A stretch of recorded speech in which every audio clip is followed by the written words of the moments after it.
I just so today we have Matthias. Matthias is from NASA Ames as a NASA postdoc there, and Matthias had the undergrad studies at the University of Toronto, and where he specialized in astronomy and physics. And he did the research projects in variable stars and transit planet occurrence rates and three-body dynamics. And he went to the grad school at Penn State, where he worked with Professor Eric Ford on exoplanet statics, system architectures, and dynamics using data from Kepler mission. He obtained a PhD in 2022 and held a postdoc position at the University of Notre Dame. Now he's a NASA postdoc program MPP fellow at NASA Ames, working with scientists of the original Kepler mission to reprocess the Kepler planet detection and vetting pipeline in order to improve their understanding of inner Earth. And now the floor is yours. Yeah, thank you so much for the introduction. And sorry again for the technical difficulties. I had trouble connecting to Zoom. I'd like to thank the organizers first for this opportunity to give today's Origins seminar. So as we sort of heard, my research focuses on inferring the architectures and distributions of exoplanetary systems from NASA's Kepler mission. And in particular, I'll be describing a new model, a new population model, that is, for explaining the patterns that we see in the distribution of planet sizes, which builds on work I did during my PhD, but also connects to the major project I'm currently involved in at NASA Ames. And I'll say a bit about that towards the end of my talk. Okay, so to make sure we're all on the same page, I want to start sort of from the beginning. And I don't just mean when I got interested in this field, but rather when the field of exoplanets essentially began as a new and exciting area of research. So for context, the first exoplanets were detected around a pulsar in 1992, while a few years later, the first exoplanet on a main sequence star, like our sun, was found, which we know of as 51 Pegasi b, and actually led to the Nobel Prize a number of years ago. But since then, the number of known exoplanets has rapidly exploded, and that's thanks to none other than the Kepler mission, which found thousands of these exoplanet candidates by monitoring hundreds of thousands of stars. And even though Kepler was launched well over 15 years ago and has since been decommissioned, so it's no longer taking data, and we also have the more recent TESS mission, of course, which is scanning the whole sky. I like to argue that the Kepler mission is still responsible for detecting the majority of exoplanets to date and actually continues to drive most statistical studies. And the reason is because it has such a large ensemble of planets, but also because it's uniformly vetted and the quality of the data is so high. Now, Kepler did much more than just give us a long list of planets. It also revealed that while many of these planets appear to be in these single transiting systems, roughly half of all the planet candidates are in these multi-transiting systems, or in other words, systems with more than one transiting planet, which I hope to convince you are the most informative systems to study. So to just quickly illustrate the wide diversity of planets in these multi-planet systems, here I'm showing a plot of all the Kepler systems with 3 or more planets between 3 and 300 days, which is the range I'll mostly focus on. And I've sort of sorted these systems by the period of the innermost planet. So the y-axis is not that important, but it just highlights the wide diversity and patterns in these multi-planet systems. And if we look at both the singles and multis, we can see immediately 2 striking patterns in the observed distribution of planet sizes. I'm sure you've all heard about this, but one of them is, of course, the radius valley on the left, and the other is a preference for intra-system size similarity, also known as the peas in a pod patterns on the right. So first, focusing on the radius valley, we see this clear dip in the distribution of planet radii at around 1.8 Earth radii or so, as seen from this figure by Fulton et al. And it's mostly understood to be a result of atmospheric mass loss, which creates this bimodality, with a peak below the valleys consisting of the so-called super-Earths, or rocky cores of planets, as well as a peak above consisting of the sub-Neptunes, or planets that have retained some sort of gaseous envelope. And a lot of studies I've listed here, which is far from an exclusive list, have explained how this value can arise from various formation pathways that lead to envelope mass loss, and the most popular of which is the photo-evaporation model, which I'll say a bit more about later. The other pattern on the right relates to how the planets are distributed in multi-planet systems. And initial studies, including Weiss et al., looked at this by plotting the ratio of the outer versus inner planet radius for adjacent pairs of planets. And I'll explain also more about this later on, but the interesting point I want to make here is that even though many studies have explored each of these patterns, there has, up until now, not been a single population model that can explain both. And that's sort of surprising, right? Given that both of these patterns directly relate to the same property, the planet radius. But it also sort of makes sense because it's quite hard to properly account for both of them because you need a model that can incorporate some physical process of atmospheric mass loss, but you also have to model the underlying multiplicity distribution, of course, the detection efficiency to see how many planets are detected. So that's been the goal of my recent work. And the most effective way we can sort of infer the underlying distributions from the observed distribution is by modeling the Kepler mission. So here's a highly simplified flowchart summarizing the key steps of the model that I helped develop during my PhD. And to save time, for now, I'll just very quickly say that this simulation-based procedure allows us to basically perform statistical inference on various underlying models.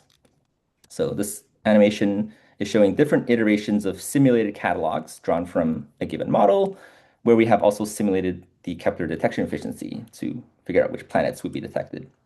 And just to be clear, this isn't the actual Kepler pipeline, which is far more complex, and which I have the privilege of directly working on now as an MPP.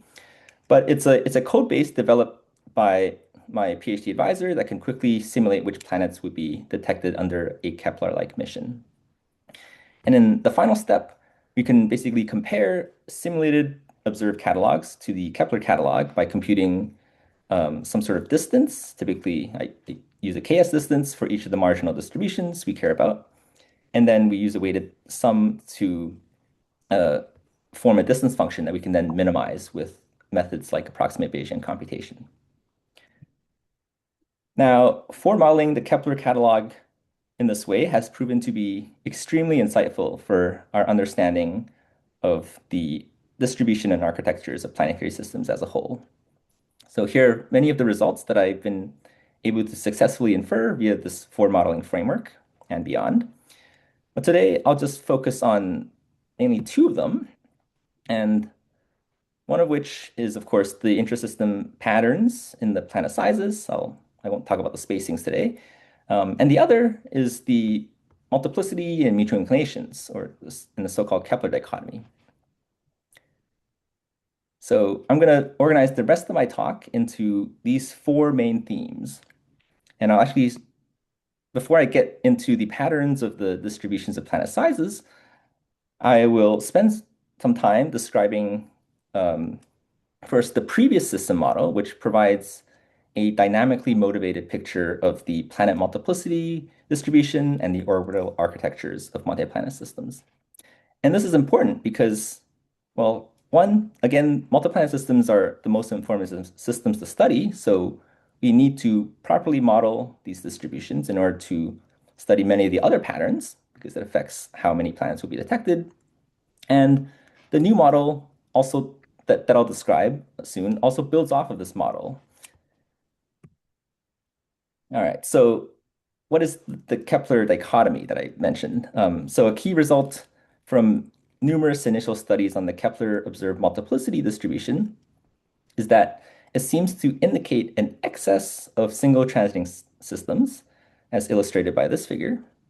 So in other words, previous studies that have attempted to model this multiplicity distribution find that if they assume a sort of single population of planetary systems, they can typically match the rate of systems with two or more observed planets, but they underpredict the number of single transiting systems and by a large fraction. And so has been commonly referred to as a Kepler dichotomy to reflect the apparent need for at least two populations of planetary systems. And here are some of the proposed solutions in the literature. I just want to focus on this one today, which is especially interesting, and it's actually dynamically motivated. So to understand this, I'll introduce very quickly the concept of AMD stability, which is a condition in secular theory that predicts long-term stability by preventing overlapping orbits. So AMD just stands for angular momentum deficit, which is a measure of how excited orbits are compared to if they were perfectly circular and coplanar. So for any system, you can compute the critical AMD, which is defined as the maximum amount the system can have before causing any two planets to have overlapping orbits if they inherited all of the AMD. And since the total AMD is conserved, this provides a convenient way to assign orbits such that the whole system is AMD stable. So in my previous system model, we first, after drawing the periods, radii, and masses of the planets, we can calculate the critical AMD of each system and then distribute that among the individual planets to basically draw their eccentricities and mutual inclinations. So I actually showed previously in my PhD paper that this AMD model is able to fit the observed multiplicity distribution very well. And it sort of does this with what you can consider a single population. So in other words, there's no need for a Kepler dichotomy. And as it turns out, that's because it produces these distributions of mutual inclinations and eccentricities that are correlated, or I should say anti-correlated, with the intrinsic multiplicity of the system. So here on the right, I'm plotting the median eccentricities and mutual inclinations as a function of the number of intrinsic planets in each system. Now, this inverse relation between mutual inclinations and multiplicity was actually first assumed by Zhu et al. In 2018 as a potential explanation for the Kepler dichotomy. So I've plotted their relation as the orange curve in the bottom. But it's incredible to show that we actually show how this can arise from the AMD stability limit itself, and we find a somewhat shallower slope. Okay, so in addition to reproducing the observed multiplicity distribution, there's actually strong evidence for the anti-correlations with multiplicity. And can be seen in the distributions of transit duration ratios, which is denoted by this letter psi here. And in particular, the distribution of log psi gets more peaked with lower eccentricity and more skewed with lower mutual inclinations. So you can compute this quantity just from basically the transit observables, right? The transit durations and the orbital periods, which basically normalizes out the differences in the orbital velocities for planets at different periods. So this distribution actually tells us a lot about the underlying E's and I's. And when we plot the observed distributions for the model and for the Kepler data, for each sort of multiplicity, we can see that there's indeed this trend that we predict, right? So it's pretty awesome, I think, that we can perfectly match the Kepler distributions of transit duration ratios at each multiplicity order with this model. Another telling observational feature is that the dynamical interactions between planets that are mutually inclined can also cause changes in their transit durations, also known as transit duration variations, or TDVs. So in a study I co-authored with Milholland et al., we performed a population analysis of the transit duration variations to further test the AMD model against a previous so-called two-Rayleigh model that assumed two populations of a low and a high mutual inclination component. And in that study, I'm just showing the money plot from that paper, where we basically plotted the number of expected TDVs from each model. And quite remarkably, we're able to show that while the two-Rayleigh model produces too many planets with TDVs compared to what is seen in the Kepler data, that's the vertical dashed line, the AMD model produces just about the right number. And So these results further then support to this picture of AMD stability as an explanation for the orbital architectures. Okay, so I hope I've convinced you that the AMD model provides a very good description for the underlying distribution of planet multiplicities, mutual inclinations, and eccentricities, all of which strongly affect the number of observed planets in both single and multi-planet systems. So now I'll get into the observed radius valley and how we can understand it in the context of a multi-planet population model. So one thing that the previous AMD model could not do very well is actually it could not generate any radius valley. And that's because we had assumed a simple broken power law for the underlying radius distribution. So the goal of my recent work has been to extend this population model to simultaneously reproduce the observed radius valley and the size similarity patterns. And in order to have any hope of doing this, we need a more physically motivated model for the underlying planet radius and mass distribution. In contrast, there's a paper by Neal and Rogers in 2020, which introduced a joint mass radius period distribution subject to photo-evaporation, which could produce a radius valley. But of course, they actually did not consider the multi-planet correlations at all. So in my most recent paper, which I actually just submitted about a week ago, and I'll be putting on the archive sometime soon, we developed this sort of hybrid model between the previous system or AMD model, hereafter I'll denote by H20, and the Neal and Rogers model, which I'll denote by NR20. And so this cartoon here summarizes the basic idea, which is to basically combine features of the NR20 model, namely the underlying mass radius relation and the photo-evaporation, with elements of the H20 model, namely a way to cluster the planets and the critical AMD framework. Okay, so what do I mean by that? How do I actually combine these two models? And I'll explain that in the next few slides. But also, I would like to mention we actually considered two versions of the hybrid model, one with clustered initial planet masses and one without, which is designed to further test the extent of the size similarity patterns, which I'll get into later. Okay, so basically, the way we can try to combine these models is to replace the mass radius relationship from the H20 model with the radius mass model from NR20. So first, here is the mass radius relationship that was used in the previous AMD model. It's actually a combination of a non-parametric probabilistic mass radius relation from Ning et al. 2018, which was designed to fit planets with TTV masses. And then it was also joined with an Earth-like Rockula relation from Zhang et al. 2019 for the small planets, since there's not enough data to constrain the non-parametric model at the smallest masses and radii. Now, it's important to note that this is a relation for using the planet radii to predict the planet masses. So we go from radius to mass, where the radii were first directly drawn from, again, a broken power law.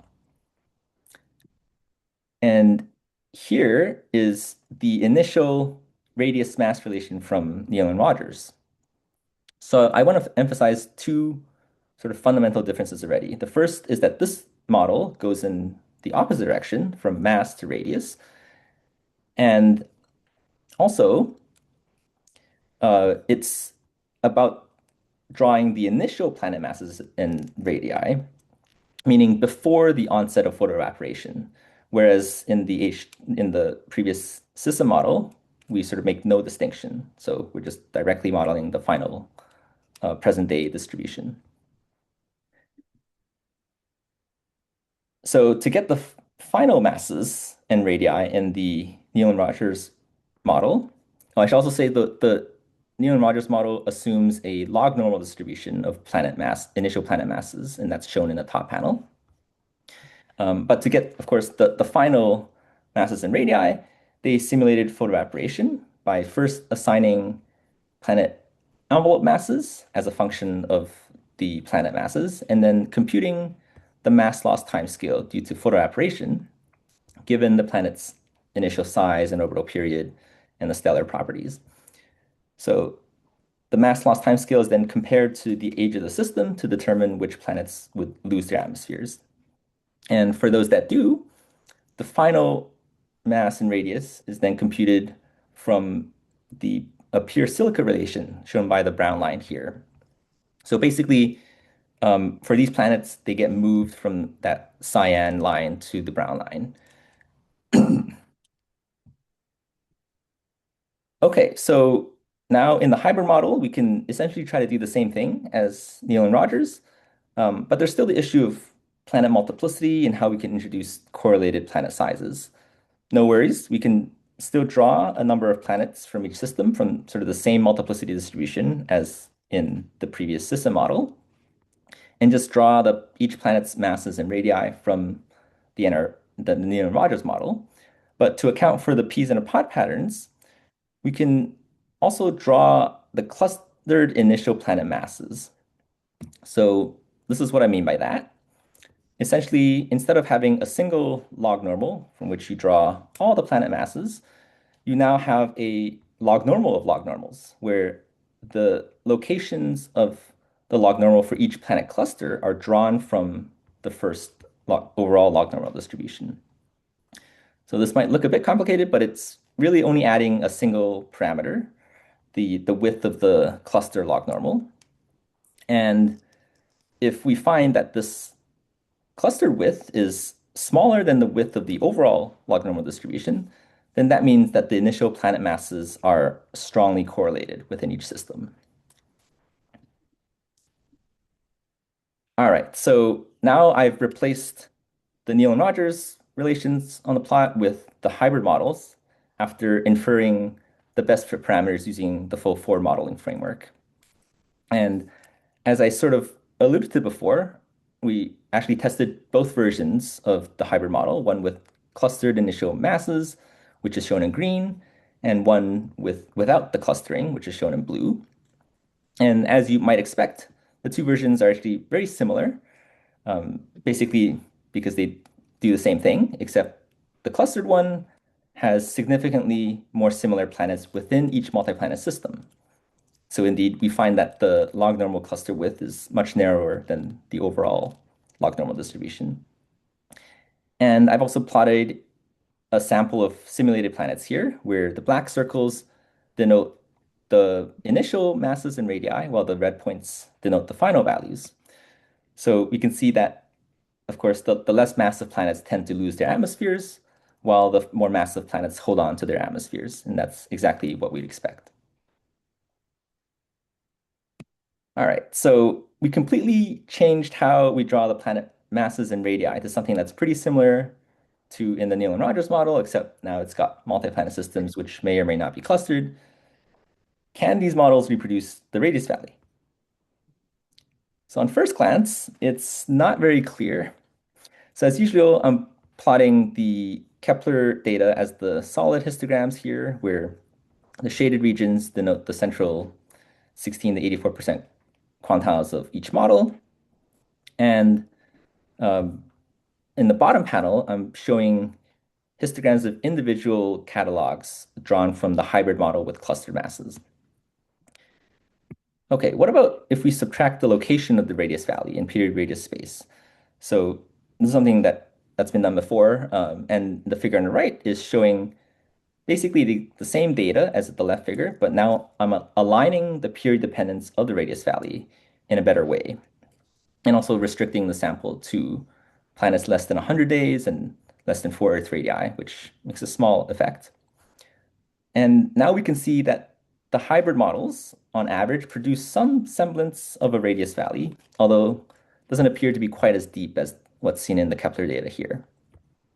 Actually, what we realized is that while the hybrid models are capable of producing a planet radius valley, our distance function is not very sensitive to it. So recall at the beginning of my talk, I had mentioned that I'm fitting to multiple marginal distributions simultaneously, one of them being the observed radius distribution. And I'm using these KS distances for each distribution. But it turns out that's not very sensitive to the valley itself. So in other words, if we have two simulated catalogs, one with a valley and one without, they can actually give similarly low KS distances when compared to the Kepler distribution. Okay, so that's no, annoying. So we actually need a better way to quantify the strength or depth of the radius valley. So I just devised a very simple measure, which I'll show here. First, we can fit a simple Gaussian KD to the observed radius distribution. And then we can basically measure the minimum within the valley as well as the peak on either side. And finally, we just define the depth of the radius valley to be equal to the difference between the valley minimum from the smaller of the two peaks, and all normalized by the smaller peak. Now, one, of course, could have reasonably used the average of the two peaks instead, but I just wanted to penalize cases in which we have two peaks that are highly asymmetric. So this is a rather conservative measure. And the normalization by the peak itself means that the depth ranges from 0, no valley at all, to 1, in which the valley is completely cleared out, meaning the KD drops to 0 at some point. So applied to the Kepler data, we get about 0.44. And here's what happens if we apply this measure to each of the simulated catalogs and look at the strongest ones. So the catalogs with the largest value of the depth. And I'm showing sort of the top 6 out of 100 simulated catalogs here. And you can see that each of these produce a very distinct radius valley that is as strong as, or if not stronger than, that of the Kepler data. In some cases, you can see like the super Earth peak is much larger than that of the sub-Neptune peak or vice versa, sort of unlike what we see in the Kepler data where they're about the same. But in other cases, like in this middle column, we see a very similar resemblance to the Kepler distribution. Okay, so what we can do is actually use this measure of radius valley depth in combination with our distance function to identify simulated catalogs that are both a close fit to the Kepler data in terms of the distances and that exhibit a strong radius valley. So we're sort of updating our model posterior here. Now, these figures show sort of the top 10% of catalogs drawn from the clustered hybrid model in terms of their depths. And things are much better now. As you can see, the hybrid model can generate radius values that are an extremely good match to the Kepler distribution, both in terms of the gap subtracted radius distribution on the right, but also just the marginal observed radius distribution on the left. And again, I'm only showing the hybrid model with clustered masses here for simplicity, but the unclustered model actually produces very similar distributions. Okay, we can also look at the period radius distribution. I think this might be a record for the longest I've gone in a talk without showing a period radius distribution for an exoplanet talk. But the panel on the left is showing the Kepler planet candidates, while the panel on the right is showing an example simulated catalog. And I'm sure the longer you look at this, you can find all the differences, but the overall resemblance is pretty good. And in both panels, I've also plotted the location of the radius valley fitted using gap fit. So the dashed line on the left is very similar to the best fit from Van Allen et al. And the red lines on the right panel show fits to individual simulated catalogs, where each one has a relatively large valley depth. So again, not all catalogs produce a strong radius valley, but for the ones that do, the location in period space is a pretty good match to that of the Kepler data. Okay, so we just spent a lot of time looking at the observed radius distribution. Now I'll briefly discuss what the models predict for the underlying radius distribution, which is what I'm plotting here.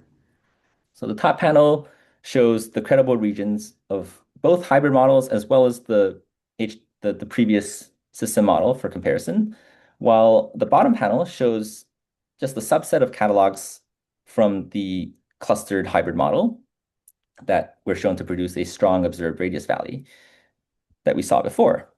So we can see first that the radius valley persists in the underlying distributions of the final radii, that is. So the darker shade here, although the minimum appears to be shifted to a somewhat smaller radius. In the previous plots, the value was at around 2 Earth radii. Here it's closer to 1.5, 1.6. But the initial radius distribution, this lighter shade, is a single large peak at just above 2 Earth radii. And again, this represents the distribution before the effects of atmospheric mass loss due to photo-evaporation. So what this implies is that the vast majority of the small planets, less than about 1.5 Earth radii, are actually photo-evaporated cores. And this has important implications later when I talk about occurrence rates. Okay, before I move on to the next topic, I just want to quickly discuss another feature that is sometimes overlooked in the planet radius distribution, and that is the so-called radius cliff. And this refers to a rather sharp drop-off in the observed radius distribution beyond the sub-Neptune peak. And a few recent studies, namely by Dattilo et al., have fit linear functions of log radius to measure its slope. So we can do the same for the Kepler catalog and our simulated catalogs. And the figure on the right here is showing the distributions of radius cliff slopes for each model. And you can see that both hybrid models produce distributions that are fully consistent with the value of the Kepler distribution shown as the vertical line to within about 1 sigma, whereas the previous system model produces slopes that are too shallow. And so the hybrid models also naturally explains the radius cliff very well, and it's a significant improvement over the previous model. All right, next I'll briefly describe or review the so-called peas in a pod patterns and show why we really need the clustered version of the hybrid model. So as I had mentioned near the beginning of my talk, the other less obvious pattern is in the planet sizes relates to how they are distributed in these multi-planet systems. So Weiss et al. Used the peas in a pod analogy to note that planets in multi-transiting systems tend to be similar in size and also evenly spaced in log period. So on the left here, I'm again showing how they plotted the radii of the outer versus inner planet for adjacent planet pairs to show that they're highly correlated. But it's kind of difficult to rule out the role of detection bias here by just computing these correlation coefficients of the observed planets. And indeed, many studies which I've listed here have gone back and forth arguing whether these trends are real or instead due to detection bias. And in my previous papers, I actually used the System 4 model to show that these patterns actually extend to the underlying physical systems. So detection biases cannot fully account for these patterns. But here I'll test it again with this hybrid model. And there are several ways to look at these patterns. So namely, several specific metrics have been developed to quantify the size patterns in these multi-planet systems that I'm showing here. So the first is to simply take the ratios of the transit depths of each adjacent pair of observed planets, which basically give you the ratio of the planet radii. And so numbers greater than 1 imply that the outer planet is larger than the inner one, right? While numbers less than 1 imply the opposite. That's easy to think about. A related metric is the so-called radius partitioning, which is given by this equation here in the middle. And basically, this is a number between 0 and 1 that captures how similar the sizes of planets in the same system are as a whole. And so values close to 0 imply that the planets are equal in size, while values close to 1 implies that one planet is much larger than the rest. And lastly, the radius monotonicity describes the size ordering of the planets, where, again, positive values means that planets tend to get larger towards longer periods, and the opposite for negative values. All right, so now I'm going to show how these distributions, the distributions of these metrics compare between the Kepler catalog and the simulated catalogs from both hybrid models. So let's look at the transit depth ratios first. We see that the Kepler distribution shown in the solid black histogram is highly peaked around 1, again, implying similar sized planets. And the hybrid model with unclustered masses, so that the blue curve, doesn't quite capture that peak, whereas the hybrid model with clustered masses, shown in green, provides a much better fit to this distribution.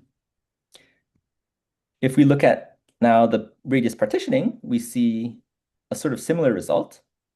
So the cluster model is able to very closely match the Kepler distribution, while the unclustered model is shifted to sort of higher values, implying that it produces too many systems where the planet sizes are too different. And finally, this is what the radius monotonicity distribution looks like.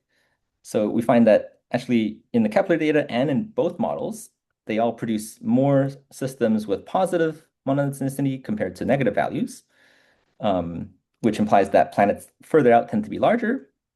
And that's actually what you would expect from photo-evaporation. So the process that sculpted the radius value is also imprinting this distribution.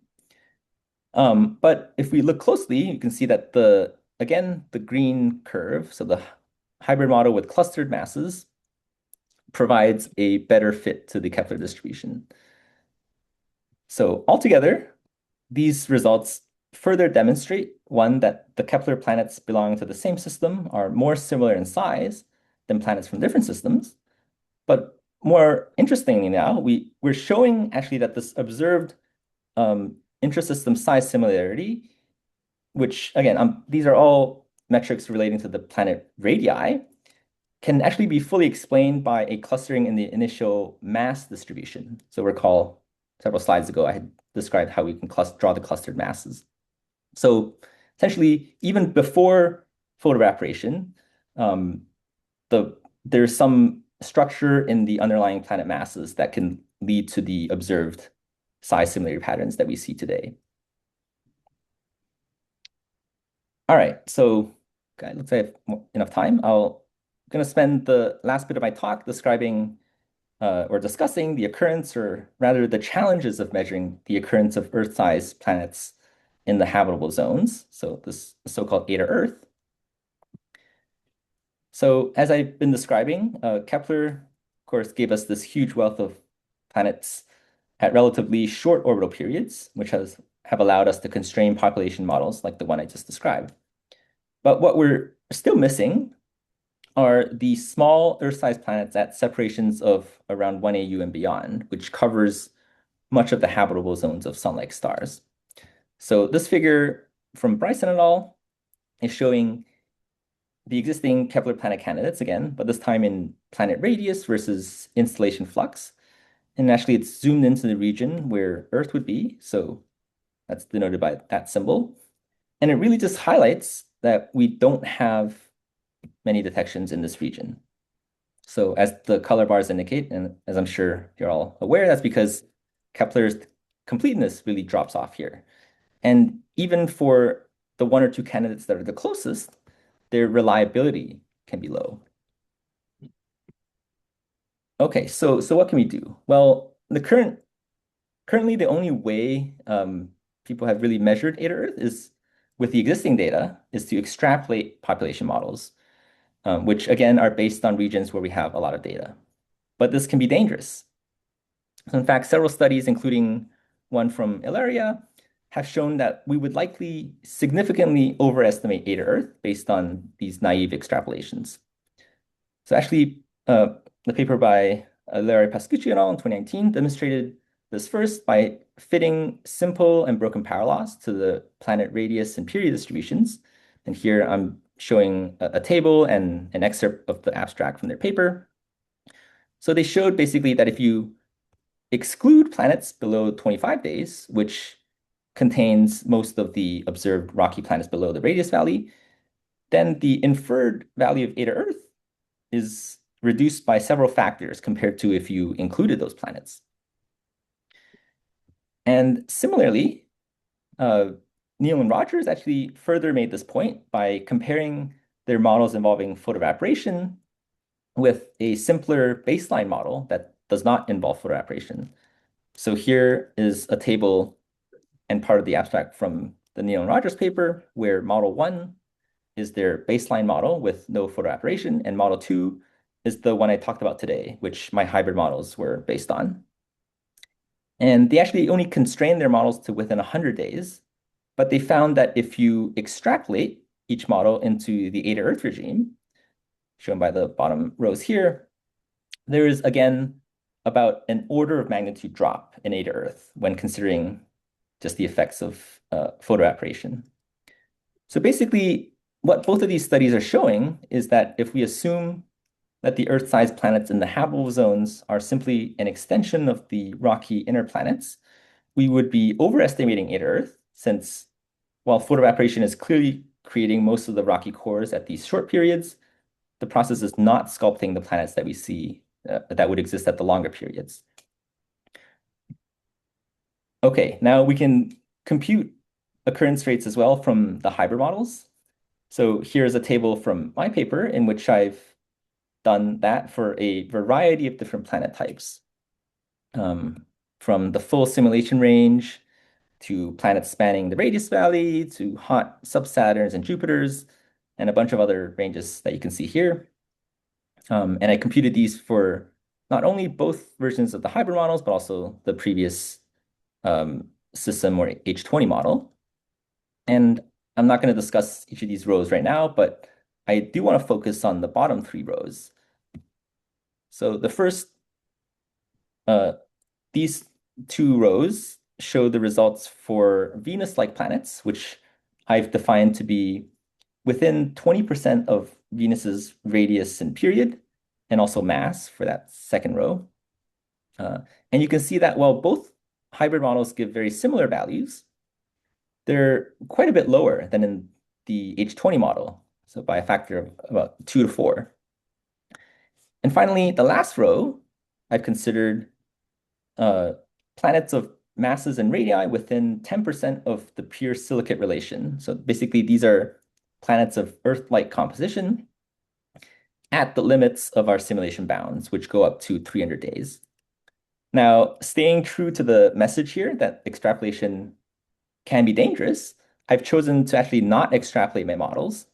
So the bottom row here, as you can see, the period goes just up to 300 days, which is what I'm simulating.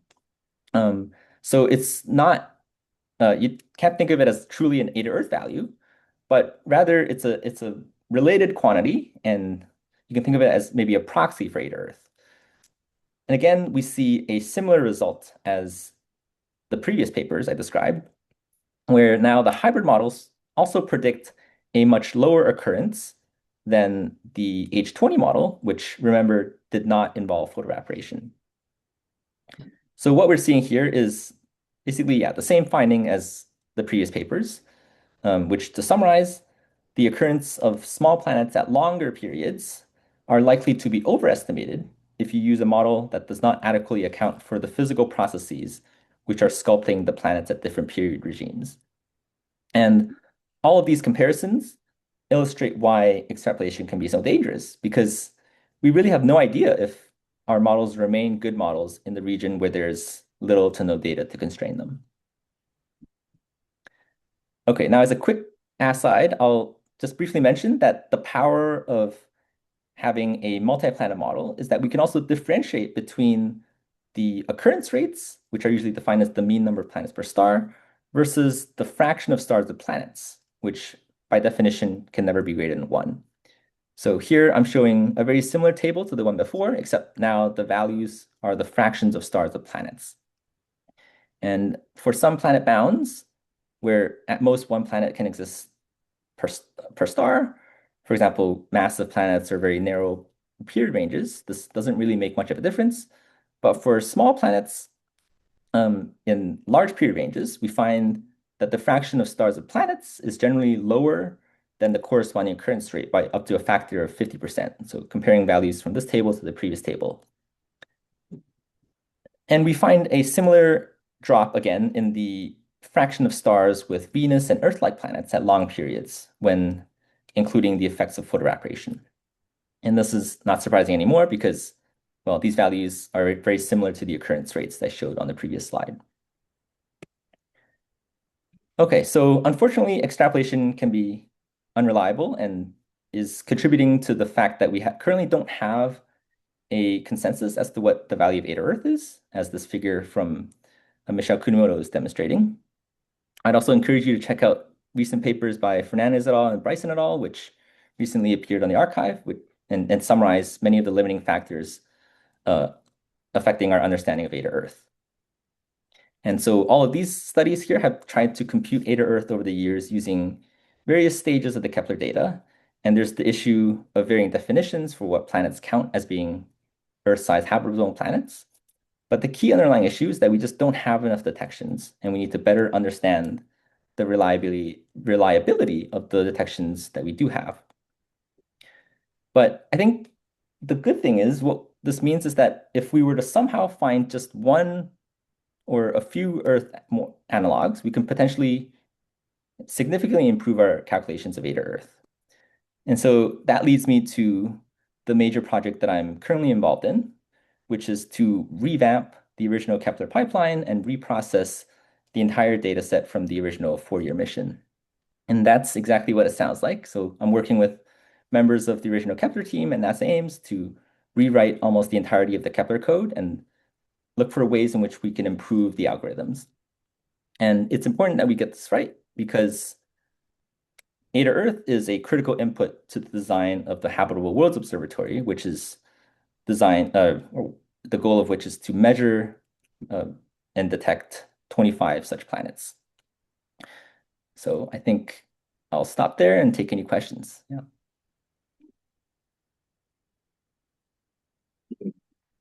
So we can still use this room of 301 for another 4 minutes, so we can handle probably 1 or 2 questions here. But we will hold this Zoom call for another about 10 minutes. And so for people online, feel free to chat on Zoom or type your questions there. And do you have any questions now? From most of us at today's online audience, please raise your hand for the question or type in.